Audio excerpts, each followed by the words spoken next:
বৈষম্যবিরোধী ছাত্র আন্দোলনে পুলিশের গুলিতে নিহত শহীদ ইমাম হাসান তাইম সহ সকল বৈষম্যবিরোধী ছাত্র আন্দোলনে হত্যা মামলার আসামিদের জামিন দেয়া এবং বিচারপতি ও আইন উপদেষ্টার পদত্যাগের দাবিতে জুলাই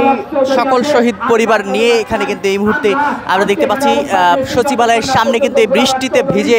অবস্থান কর্মসূচি চলছে এবং তারা বলছেন যে যতক্ষণ পর্যন্ত বিচারপতিদের ও আইন উপদেষ্টার পদত্যাগ না হবে ততক্ষণ পর্যন্ত তারা এখানে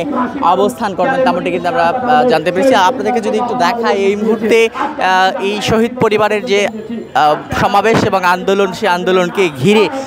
এই মুহূর্তে সচিবালয়ের সামনে কিন্তু বাড়তি নিরাপত্তা ব্যবস্থা জোরদার করা হয়েছে এবং কিছুক্ষণ আগেই তারা জাতীয় প্রেস ক্লাবের সামনে একটি সমাবেশ ছিল, সেই জাতীয় প্রেস ক্লাবের সামনে সমাবেশ শেষে তারা সচিবালয়ের দিকে আসে এবং সচিবালয়ের দিকে আসার পর আমরা দেখি যে এখানে আইন শৃঙ্খলা রক্ষাকারী বাহিনীর পুলিশের সঙ্গে তাদের একটু ধস্তাধস্তি হয় তেমনটি কিন্তু আমরা দেখতে পেয়েছি। তবে এই মুহূর্তে যেমনটি দেখাচ্ছিলাম এই মুহূর্তে এখন পর্যন্ত এখানে কিন্তু শহীদ পরিবারের সদস্যরা কিন্তু এখানে রয়েছেন এবং তারা এখানে বিভিন্ন তাদের যে দাবিগুলো রয়েছে সে বিভিন্ন দাবিতে তারা এখানে কথা বলছেন এবং এখন পর্যন্ত জাতীয় প্রেস ক্লাবের সামনে থেকে তারা সচিবালয়ের সামনে তারা এসেছেন এবং তারা এখানে এসে তাদের দাবিগুলো তুলে ধরছেন এবং তারা বলছেন যে যতক্ষণ পর্যন্ত তাদের দাবি বাস্তবায়ন না হবে ততক্ষণ পর্যন্ত এখান থেকে তারা সরে যাবেন না। আরেকটি বিষয় যদি জানিয়ে রাখি, এই যে আন্দোলন হচ্ছে শহীদ পরিবারের যে আন্দোলন সেই আন্দোলনকে ঘিরে সচিবালয়ের সামনে যে রাস্তাটি রয়েছে সেই সামনের রাস্তা কিন্তু বন্ধ রয়েছে, এখানে সামনের রাস্তায় যান চলাচল করতে পারছে না তেমনটি কিন্তু আমরা দেখতে পাচ্ছি এবং আপনাদেরকে দেখাচ্ছিলাম তারা সচিবালয়ের একটি গেটের সামনে অবস্থান নিয়েছেন। কিছুক্ষণ আগে বৃষ্টি হয়েছে, বৃষ্টিতে ভিজেই তারা এখানে অবস্থান নিয়েছিলেন এবং তারা এখানে অবস্থান করবেন তেমনটি কিন্তু তারা বলছেন যে যতক্ষণ পর্যন্ত তাদের দাবিগুলো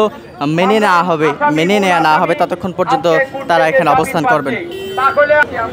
সন্তান মারা গেছে 5ই আগস্ট, দাবি নিয়ে আসছি আসিফ নজরুলের পদত্যাগ, হাসিনার বিচার। আমাদের দাবি না মান্য নিব ততক্ষণ পর্যন্ত আমরা রাজপথ ছাড়বো না। আমরা এখানে আসছি এই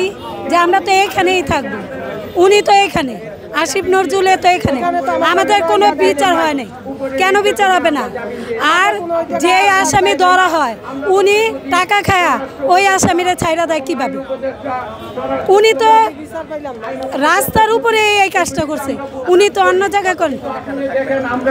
আমরা যতক্ষণ এইখানের সমাধান না হবে, নিউজ না পাওয়া পর্যন্ত আমরা রাজপথ ছাড়ব। দর্শক আপনাদেরকে দেখাচ্ছিলাম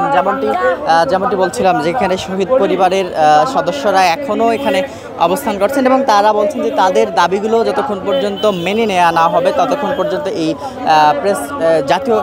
যে সচিবালয় রয়েছে সেই সচিবালয়ের সামনে থেকে তারা যাবে না। তো এই ছিল এখন পর্যন্ত সচিবালয়ের সামনে থেকে সর্বশেষ পরিস্থিতি।